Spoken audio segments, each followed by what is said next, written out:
Welcome back दोस्तों। आज मैं 2023 की Telugu mystery thriller movie Mangalavaram को एक्सप्लेन करूंगा।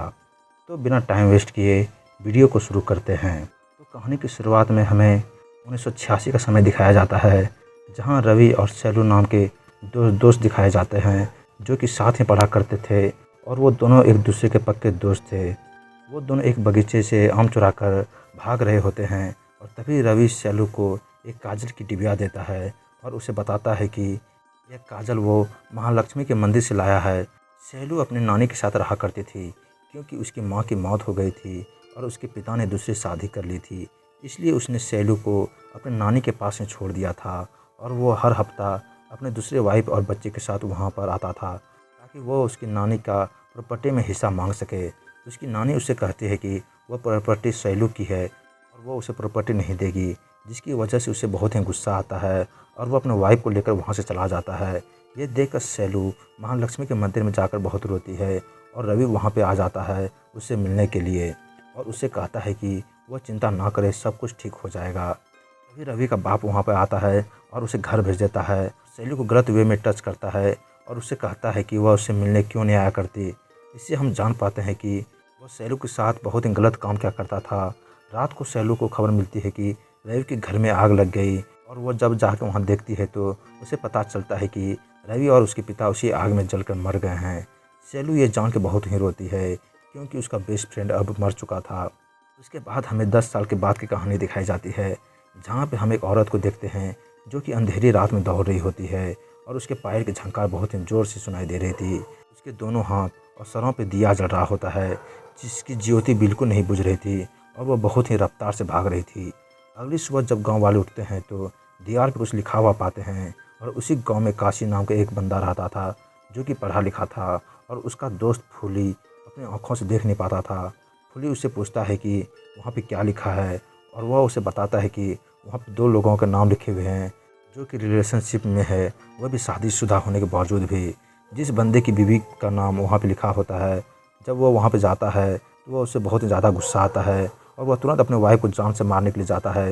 लेकिन तभी उसे पता चलता है कि रवि के पास उसकी वाइफ की और उसके प्रेमी ने खुद को मार डाला है। ये देखकर गांव वाले बहुत ही ज़्यादा परेशान हो जाते हैं और सोचते हैं कि आखिर यह कैसे हो गया। तभी वहाँ पे ऐसा ही माया आती है जो कि इस केस को छानबीन करने जाती है, लेकिन गाँव वाले उसे बताते हैं कि ज़मींदार उनका मालिक है और वह अगर इजाज़त नहीं देगा तो वो इस लाश को पोस्टमार्टम के लिए नहीं ले जा सकती।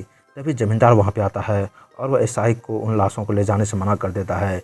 ऐसा ही उसे समझाती है कि उसे लगता है कि यह मर्डर है, इसलिए पोस्टमार्टम करना ज़रूरी है, लेकिन ज़मींदार उसकी नहीं सुनता और उससे कहता है कि यह आत्महत्या है और कुछ भी नहीं। उस गांव में विश्वनाथन नाम का एक डॉक्टर भी था जो कि बहुत ही हेल्पफुल था और वह गरीबों की मदद क्या करता था। अगर लोगों के पास पैसे नहीं होते थे तो फिर भी वह फ्री में इलाज कर देता था।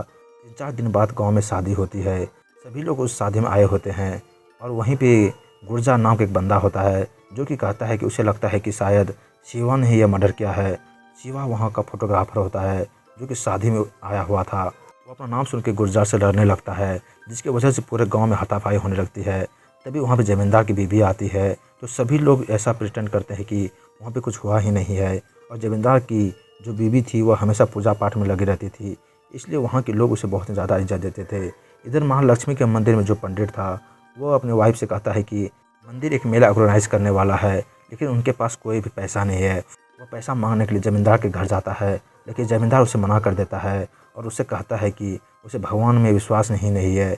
जब पंडित जी वहाँ से जा रहे होते हैं तो ज़मींदार की बीवी उन्हें अपने पास बुलाती है और उन्हें ढेर सारे पैसे देती है ताकि वह उस मेले को ऑर्गेनाइज करा सके। ऐसे ही जब वो गाड़ी से गाँव की ओर जा रही होती है तो तभी वहाँ पर उसे देवी का मास्क पहना हुआ कोई नज़र आता है और जब वो गाड़ी रोक के वहाँ पे देखने जाती है तो वहाँ पे उसे कोई भी नज़र नहीं आता। यह देख कर वह हैरान हो जाती है और सोचती है कि आखिरकार उसने क्या देखा है। अगली रात को मेला ऑर्गेनाइज किया जाता है जहाँ पे धूमधाम से सभी लोग सेलिब्रेशन करते हैं। हम देवी के मास्क पहने हुए उस बंदे को भी देख पाते हैं जो कि वहाँ पर नाच रहा होता है। अगले दिन फिर से मंगलवार होता है और सुबह सुबह फिर से कोई दीवार पर लिख कर चला जाता है और जब सभी लोग वहाँ पर आते हैं तो देखते हैं कि वहाँ पर 2 और लोगों का नाम लिखा हुआ है जो कि शादीशुदा होने के बावजूद भी एक दूसरे के साथ रिलेशनशिप में थे। ये देखकर सभी लोग हैरान हो जाते हैं और उनके घर जाते हैं, लेकिन देखते हैं कि उन लोगों ने अपने आप को पेड़ से लटका कर मार डाला है। ऐसा ही जब वहाँ पे छानबीन करने के लिए आती है वो लोगों से कहते हैं कि क्योंकि इतने सारे लोग खुदकुशी तो नहीं कर सकते, वह शिवा को बुलाती है ताकि वह उन लोगों की फ़ोटोज़ ले सके। और शिवा को हम देख पाते हैं जो कि बहुत ही घबराया हुआ था। तभी वहाँ पे ज़मींदार आता है तो एसआई उसे समझाती है कि उसे अब इस केस की छानबीन करनी ही होगी, इसलिए उसे बॉडीज़ चाहिए होगी पोस्टमार्टम करने के लिए। ज़मींदार उसे इजाज़त दे देता है तो बॉडीज़ को पोस्टमार्टम के लिए ले जाती है। एसआई सोचने लगती है कि आखिरकार ये मर्डर कौन कर रहा है, और जो पहले लोग मरे थे वो उन लाशों को निकालने के लिए कहती है। लेकिन जब उनकी ग्रेव खोदी जाती है तो वहाँ पे लाशें ही गायब होती है, जिसका मतलब साफ था कि ज़रूर उन लाशों को कोई ना कोई सबूत मिल सकता था। इसलिए वो कातिल चाहता था कि उन्हें सबूत ही ना मिले। इधर गांव वाले फैसला करते हैं कि आज रात को वो लोग पहरेदारी करेंगे और जो कि दीवार पे कुछ लिख रहा होगा वो उसे धर दबोचेंगे। रात को सभी लोग पहरेदारी करने लगते हैं और दीवार पर लिखता हुआ उन्हें एक बंदा नज़र आता है, और जब वो उसे पकड़ते हैं तो वह बंदा शिवा का छोटा भाई निकलता है। इधर रात को डॉक्टर जब केले के खेत में अपने घर के लिए जा रहा होता है, उसे वहाँ पे एक लड़की की रोने की आवाज़ आती है। जब वो वहाँ पे देखने के लिए जाता है तो उसे वहाँ सैलूर की आत्मा नज़र आती है जो कि कुएं में कूद जाती है, और डॉक्टर ये देखकर बहुत ही हैरान हो जाता है। इसके बाद हमें कुछ महीने पहले की कहानी दिखाई जाती है, जहाँ हमें बताया जाता है कि आखिर सैलू के साथ ऐसा क्या हुआ था जिसकी वजह से वह मर गई। तो दोस्तों, दरअसल सैलू जवान हो चुकी थी, वो कॉलेज के लिए पढ़ने जाया करती थी और वह बहुत ही सुंदर थी, इसलिए मोहल्ले के सारे लड़के उसे देखा करते थे। सैलू के कॉलेज में एक प्रोफेसर था जो कि उसे बहुत ही पसंद करता था। सैलू भी उसे मन ही मन पसंद करने लगी थी, जिसकी वजह से वो दोनों रिलेशनशिप में आए थे और उन्होंने संबंध बनाया था। सैलू उसके साथ इतना अच्छा लगा कि उसे लग रहा था कि वह उसे सच्चा प्यार करता है। एक दिन सैलू को कॉलेज में पता चला कि उसने किसी और लड़की के साथ शादी कर ली है। इससे उसे बहुत ही बुरा लगा और वो उसके पास बात करने के लिए गई, लेकिन उस प्रोफेसर उसे धक्का मार के कहता है कि उससे कभी प्यार ही नहीं था। इससे सैलू का नर्वस ब्रेकडाउन हो गया, लेकिन उससे प्लेजर चाहिए था, इसलिए वो गांव में जो भी लड़के थे उन सबके साथ वो रिश्ते बनाने लगी। वो इतना ज़्यादा बुरी बन गई थी कि गांव के मर्द के साथ वो सब कुछ भी करते थे। एक दिन गांव वाले की उसकी हरकत से बहुत ज़्यादा परेशान हो गए और उन्होंने ज़मींदार के पास जाकर उन्हें सारी बात बता दी। ज़मींदार ने फैसला किया कि वो लोग सैलू को गाँव से बाहर निकाल देंगे, इसलिए वो लोग सैलू के घर गए और उसे वहाँ से उठाकर उसे बुरी तरह पीटा और ज़मींदार ने उसे अपने गाँव से बाहर कर दिया और लोगों ने उसे बहुत ही ज़्यादा पत्थर मारे, जिसकी वजह से सैलू को बहुत ही बुरा लगा और उसने कुएं में कूद के अपनी जान दे दी। कहानी प्रेजेंट डे में आती है, जहाँ हम एसआई माया को देखते हैं जो कि शिवा के भाई का इंट्रोगेशन कर रही थी। शिवा का भाई उसे बताता है कि वह गुर्जा की बहन से बहुत ही प्यार करता था।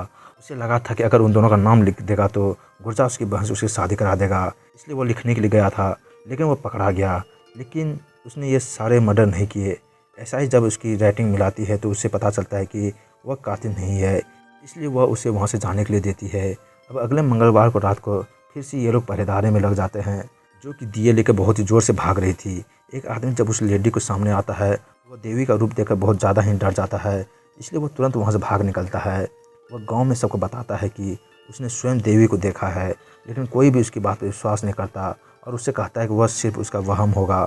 वह जो लेडी वहाँ पे देवी बन के भाग रही होती है वह कोई और नहीं बल्कि पंडित की वाइफ थी, और उन लोगों की प्रथा चली आ रही थी कि वो देवी की पूजा ऐसे ही करते थे, जहाँ पे 3 मंगलवार के बिना किसी के नोटिस हुए पायल पहन कर भागती थी। ये देवी को पूजने का उनका तरीका था।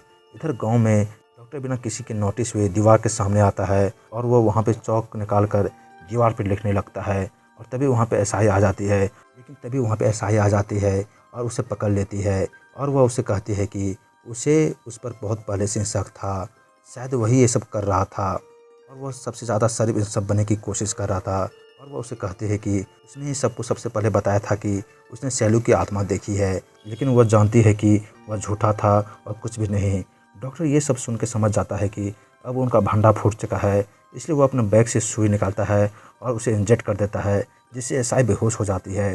जब एसआई की आंखें खुलती है तो वह अपने आप को बंधा हुआ पाती है, और वह डॉक्टर उससे कहता है कि वो उसे सलाखों के पीछे डाल कर ही रहेगी। डॉक्टर उसे बताता है कि पहले वह पूरी बात तो जान ले, आखिर ये सब क्यों हो रहा है। और उसे बताता है कि कुछ महीने पहले जंगल में से सैलू बहुत ही बेकार अवस्था में मिली थी और वह उसे हॉस्पिटल लेके आया था और उसका ट्रीटमेंट किया था।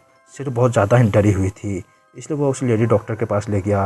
लेडी डॉक्टर ने जब उसका चेकअप किया तो उसे पता चलता है कि डॉक्टर उसे यह भी बताता है कि उसने उसे अपने बेटी की तरह रखा है।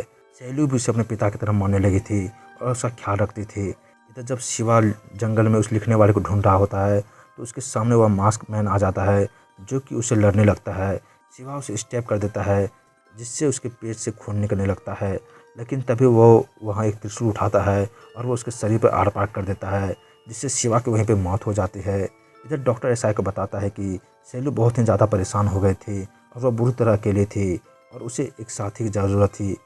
और एक दिन उसके पास उसके बचपन की दोस्त रवि आया, जो कि ज़िंदा था, और वो उसे ज़िंदा देखकर वह बहुत ही ज़्यादा खुश हुई थी।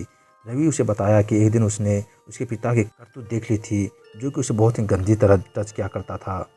इसलिए उसने अपने पिता को मार डाला और अपने घर में आग लगा दी थी, ताकि लोगों को लगे कि वह भी उसके साथ जल के मर गया।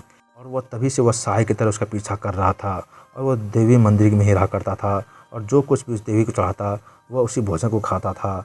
शैलू उसे वापस पाकर बहुत ही ज़्यादा खुश हो गई थी और वो दोनों एक दूसरे की शादी करने वाले थे। लेकिन एक दिन उन्हें खबर मिली कि शैलू ने आत्महत्या कर ली है। उन्होंने जब शैलू की लाश को देखा तो पता चला कि वो एक मर्डर है, और ये जो मर्डर किया था ये 6 लोगों ने मिलकर किया था, जिसमें 4 वे थे जो कि पहले ही मर चुके हैं, और 2 लोग ऐसे हैं जिसमें से एक को तो रवि ने अभी तक मार दिया होगा। ऐसा उससे पूछती है कि बाकी 2 लोग कौन है, तो वह उसे बताता है कि बाकी 2 लोग हैं शिवा और जमींदार की बीवी। वो दोनों रिलेशनशिप में हैं और जमींदार को इस बारे में पता ही नहीं है।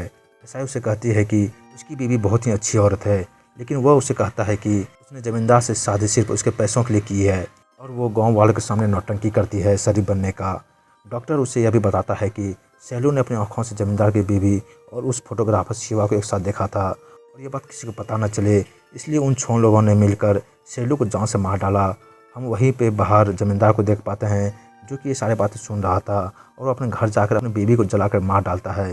रवि जब शैलू का बदला पूरा कर लेता है तो वो कुएं में कूद कर अपनी जान दे देता है। अगली सुबह जब जमींदार के वाइफ की मौत की खबर सब लोग सुनते हैं तो वहाँ पे एसआई आती है और जमींदार से पूछती है कि वह कैसे मरी। जमींदार उसे बताता है कि वह देवी की बहुत ही बड़ी भक्त थी, इसलिए उसने खुद को जान से मार डाला ताकि वह देवी के पास जा सके। एसआई ये समझ जाती है कि उसने ही उसे मारा है, लेकिन शैलू के प्रति उसे बहुत ही ज़्यादा दया आ चुकी थी, इसलिए वो डॉक्टर और सबको छोड़ देती है और उस गांव से चली जाती है। रात को जमींदार डॉक्टर को बताता है कि जब वो सारी बात एसआई को बता रहा था तो वो वहीं पे था, और उसने जब ये सुना तो उसने अपनी बीवी को मार डाला।